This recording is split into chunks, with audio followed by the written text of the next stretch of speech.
자, 저 같은 경우 여러분들도 아마 느끼실 건데 경매를 하려면은 경매하려면이 아니고 저는 이제 이렇게 생각을 했어요. 남자로서 태어나서 정말 당당하게 살아나가려면은 무엇을 갖춰야 될까 내가 이거를 생각을 한번 많이 해봤었어요.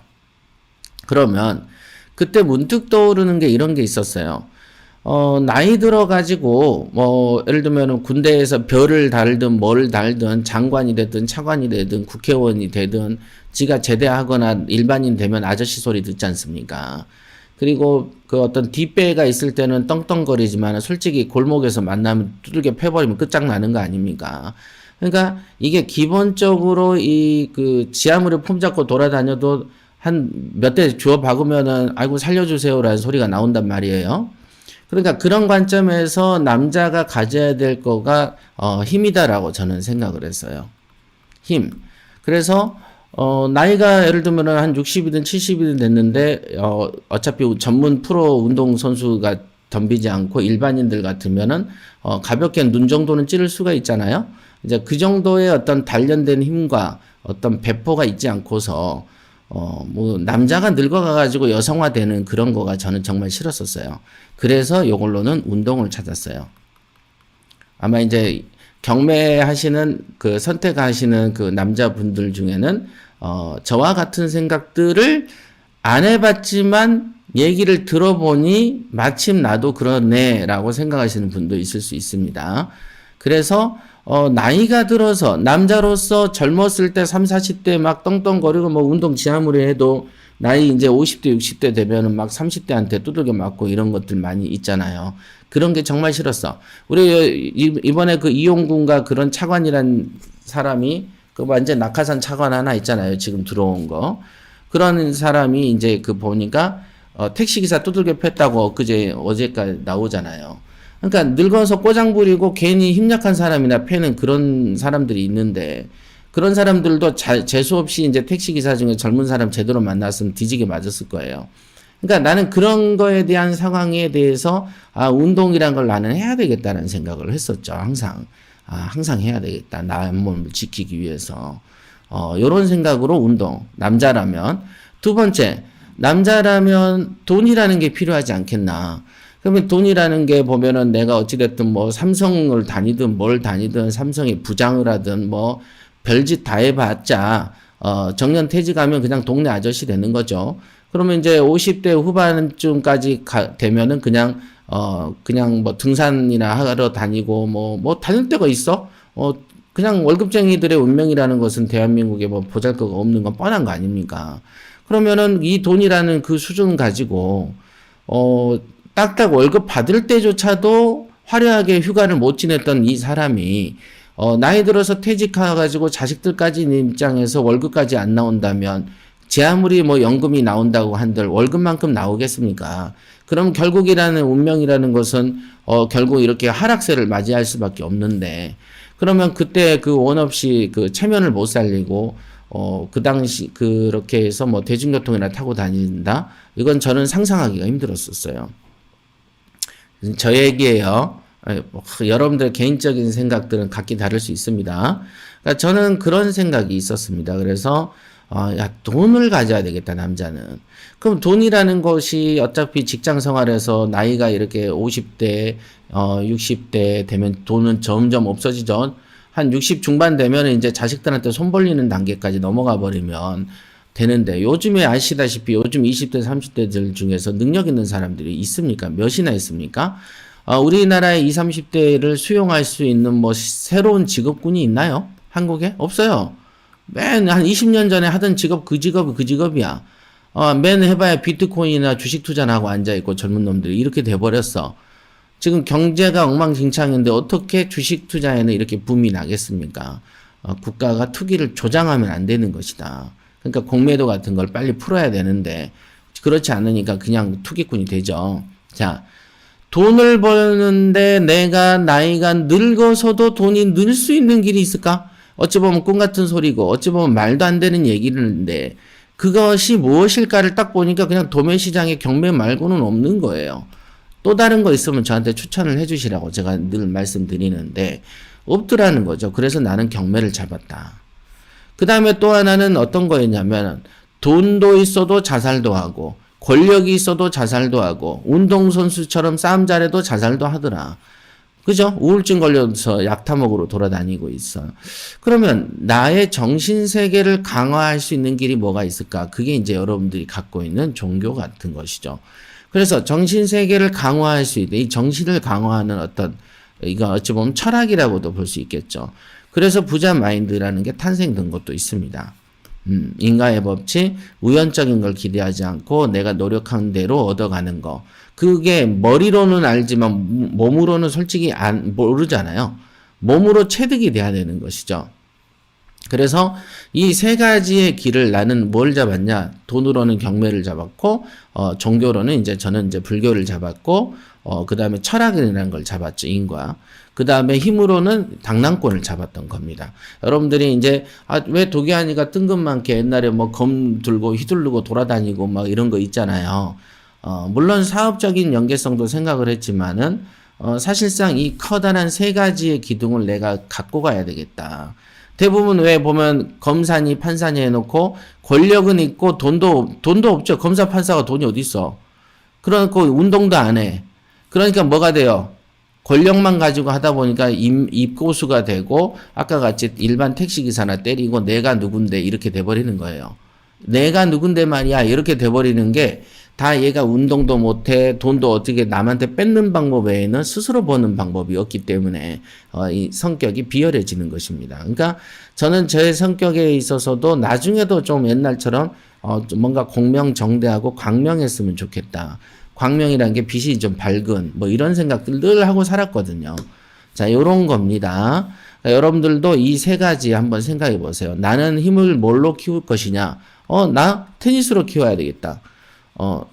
그럼 나는 돈은 경매하면 되고, 그럼 종교는 나 교회 다니면 되지. 자, 요 세 개의 연계성을 탁 가지고 가시는 게 좋다. 그래야, 불패가 된다. 불패. 뭐, 우울증 안 걸리느니? 이런 거 중요합니다. 저는 경매를 시작할 때 이런 거를 다 고려하고 시작을 했었습니다. 저번에 방송이 끊기다 보니까, 뭔가 조금 더 깊은 얘기를 하게 되네요.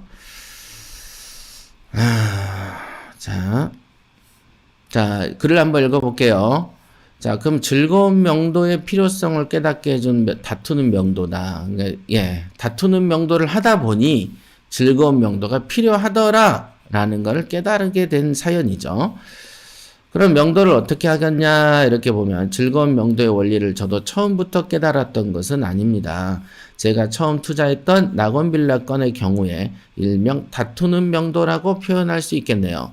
자, 오늘의 표현에는 욕하는 명도 이렇게 돼 있죠. 처음에 이 집을 방문했을 때 마음가짐은요. 소유자는 이미 망해서 경매당하는 사람이고 그러니 이 사람은 굉장히 예민해져 있을 것이고 이 사람의 자존심을 건들지 말자. 최대한 조심스럽고 겸손하게 대하는 것이 좋겠다라고 생각을 했었습니다. 이게 진심이에요, 진심. 그죠? 저 처음에 그 집이라는 걸 사가지고 28에 샀죠? 지금도 28이면 애기죠. 우리 회사에 있는 경원이가 26인가 되니까, 걔보다 한 2살 있을 때 2살 더 늙어서 경매를 한 거니까 어찌 보면 애기가 한 거죠. 그러나 저는 얘기가 아니었다고 얘기했죠. 그 당시에 마음에 분노가 있었고, 되는 건 없고, 짜증은 나고, 운동은 했지, 가서 어설프면 때리고 싶고, 뭔가 이렇게 어디에 줄에 매달고 싶고, 뭐 이런 거, 마음이 막 이렇게 막 북궁북궁 있었던 시절이야. 그러니까, 어찌 보면 눈에다가 이렇게 탁 보면 이게 눈에가 빛이 나던 시절이었죠. 그랬죠. 그리고는 또 법이란 걸 또 배워나가지고 또 뭐 어디 가서 법 얘기 잘하는 스타일이었지. 또 법을 하는 사람들이 또 성격이 오집니까? 예? 절대 지는 법이 없어. 지금 이번에도 보셨죠?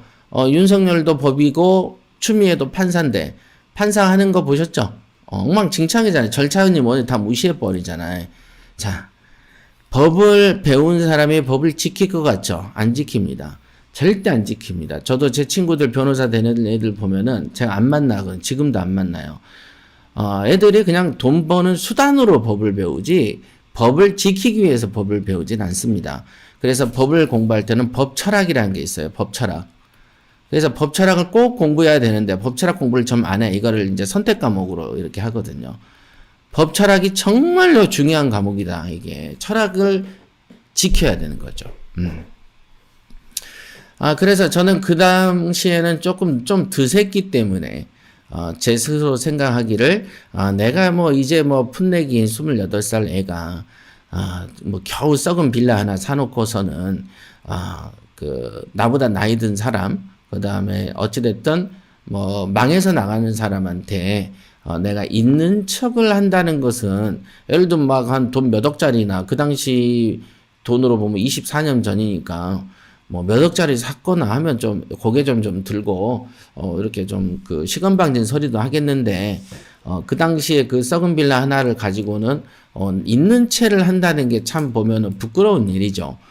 그래서 내 생각에는 이 사람들이 예민해 있을 것 같아. 명도는 처음 하는데 그냥 간단하게 가서 언제 나갈 거요? 라고 물어보면 될 것 같은데 그 당시에 그 지하 계단을 내려가면서 이 사람들에게 어떤 상처 주는 말을 하면 안 되겠다라는 생각을 했었던 것 같아요. 그래서 이제 조금 겸손하게 얘기를 해야 되겠다.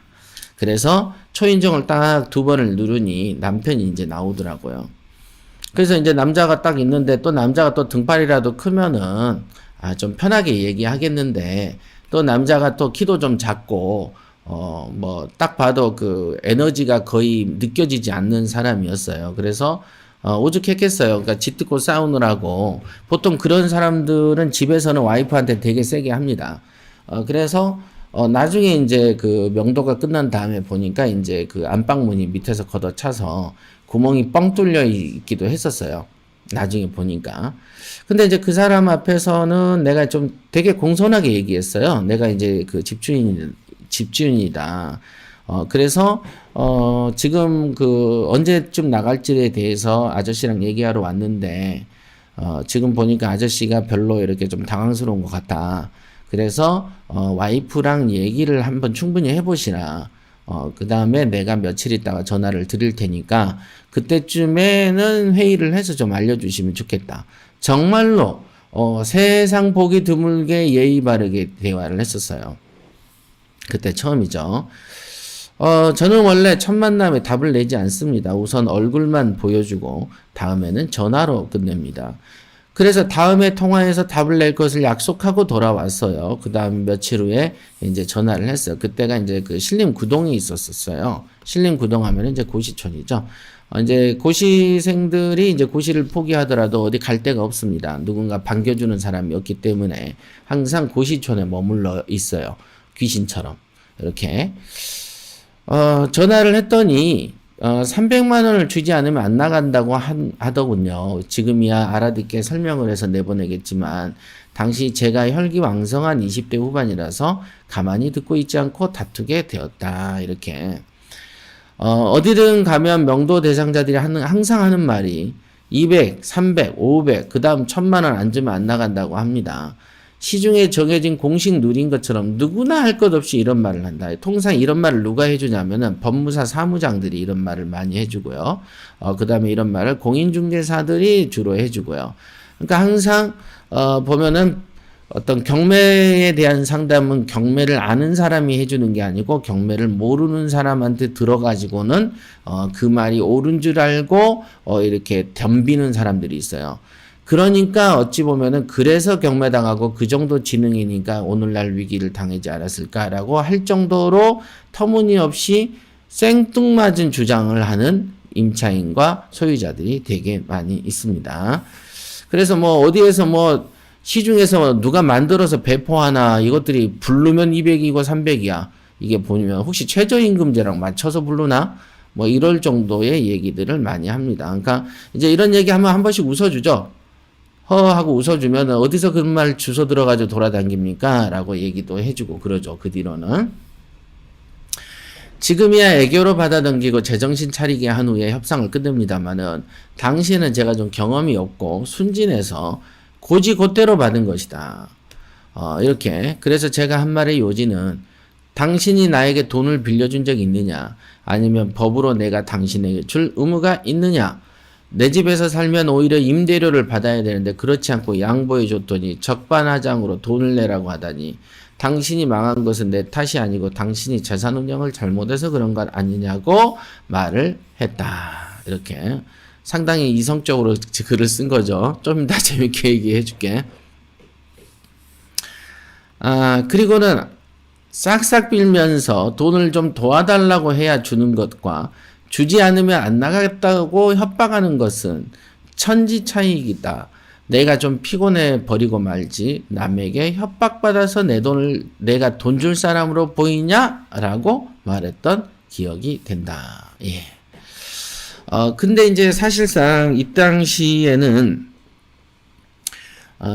제가 기억에 지금도 생각이 나. 아주 우리가 보면 우리의 뇌라는 것은 충격적인 사건은 그 기억이 오래 간다라고 얘기하지 않습니까? 그래서 옛날 기억 중에서 아직도 확실하게 기억이 나는 거는 대체적으로 자기한테 충격적으로 느껴졌을 때 오래 간다고 하죠. 그래서 그때 아마도 이제 그 낮 시간대인데 낮 시간대야. 그래가지고 내가 전화를 했지. 전화를 딱 하니까 남편이 안 받고 여자가 받더라고요. 그래서 나는 또 여자면 어때요?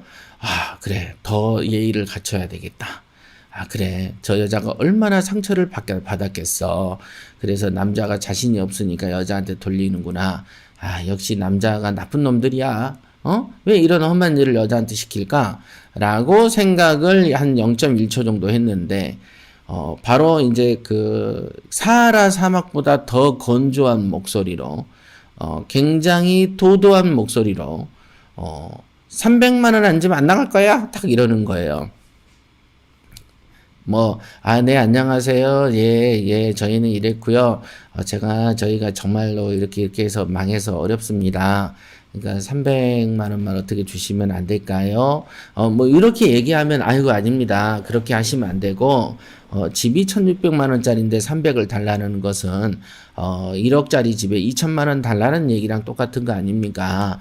그러니까 그거는 말이 안 되고, 저는 지금 단돈 50만 원도 없습니다. 라고 얘기를 했을 거예요.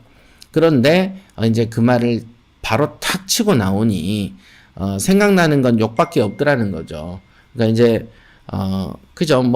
어떻게 300만 원 안 주면 안 나갈 거예요. 그런데 거기서 예 나가지 마십시오 그럴게요. 아니면 예 300을 드릴게요 이럴 거겠어요. 더더군다나 제가 아까 말했잖아요. 울분에 가득 차 있었다고.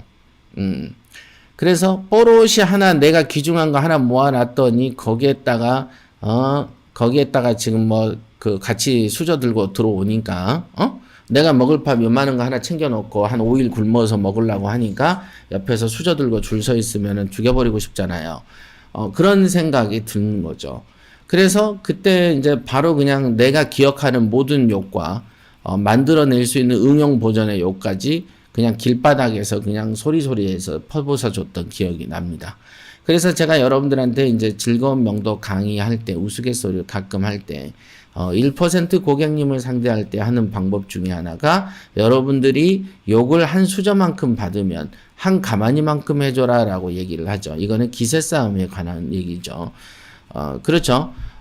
누가 지가 그렇게 얘기를 하면은 예 하고 좋게 얘기해 줄 줄 알았나 보죠. 그러니까 평상시 같이 사는 남편이 얼마나 병신같이 행동을 했으면은 이렇게 남에 대해서조차도 대놓고 자기 처지를 모른 채 바로 그 돈 요구를 할 수 있었겠느냐 이렇게 이제 추론을 해봤죠. 그래서 그냥 바로 욕을 해버렸던 기억이 나요. 우리가 욕을 랩하듯이 한다 그러죠. 아마 랩을 그 당시에는 랩이라는 문화가 없었는데도 랩이 되던데. 또 이렇게 그냥 바가지를 그냥 욕을 엄청나게 해줬죠. 아까 여기 말한 거 있죠. 네가 나한테 돈 빌려줬냐? 이렇게부터 시작을 하는 거죠. 아니면 내가 네한테 네가 내 첩이냐? 이런 것까지도 내가 했었던 기억이 나요. 그러니까 이 경매라는 것이 보면은 여러분들이 지금의 동의안을 보면은 지금도 저는 계속 실실 웃고 다니는데도 여러분들이 아이고 우리 협회장님 너무 세 보인다 뭐 이런 누명 같은 걸 많이 씌우시잖아요. 그러나 저는 지금 굉장히 신사예요. 굉장히.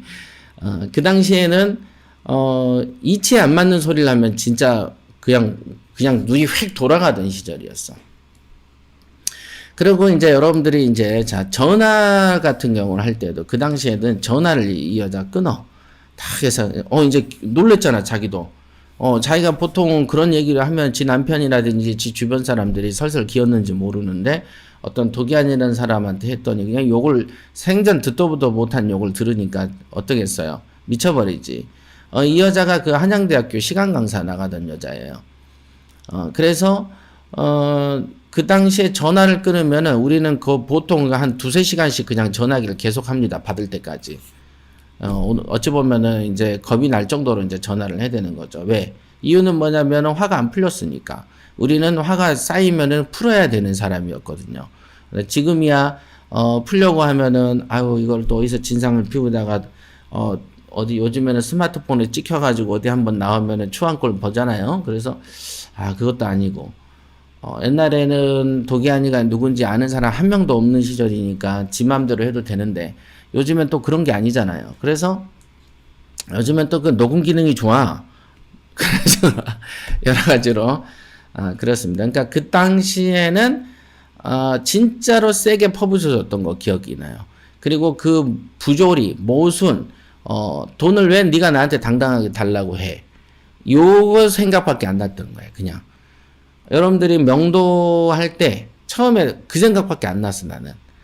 그리고 왜 나한테 돈을 1원이라도 타가려면은 사정을 해야지. 내가 왜 니한테 협박을 받아서 돈을 주겠냐?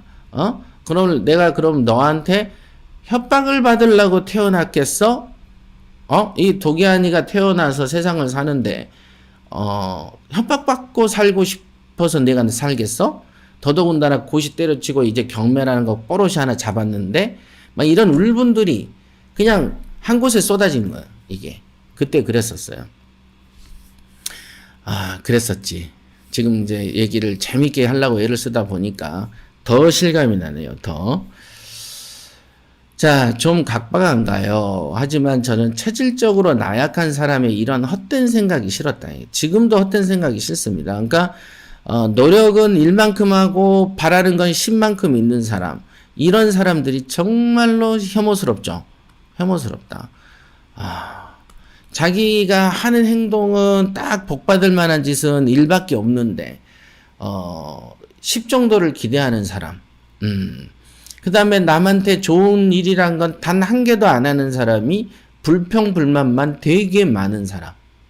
그 다음에 남한테 그 어떤 그 본보기가 될 만한 행동이란 건 쥐꼬리만큼도 안 해놓고 남을 그냥 험담하는 사람. 뒷담화 까는 뭐 이런 거 있잖아요.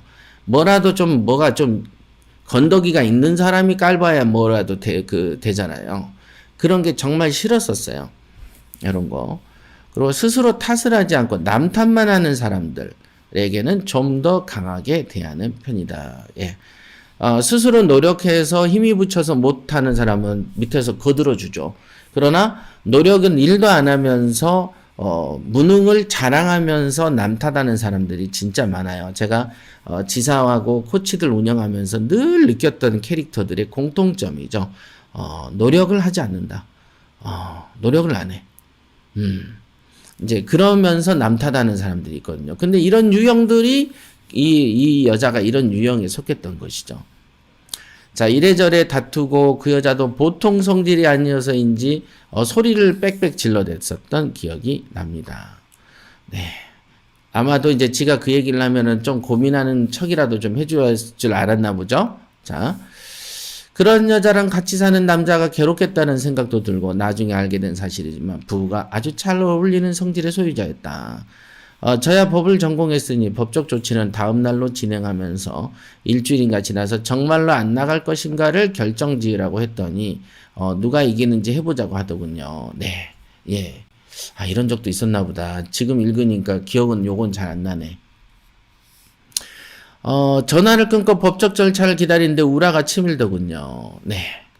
그러니까 간단한 말로 성질 난다고 가서 두들겨 패버리면은 안 되잖아요. 그죠? 그거는 어떤 그 뭐를 다른 걸 떠나서 이 법으로 가버리기 때문에 법으로 가버리면은 제가 이용구 차관도 아니기 때문에 때려놓고 유야무야 만들 능력은 없고 그다음에 이제 어찌됐든 뭐 방법이 없는 거야. 그냥 부글부글 끓은데 부글부글 끓으면은 여러분들이 예를 들면 뭐 10 정도 끓으면 저는 한 100 정도 끓일 거예요.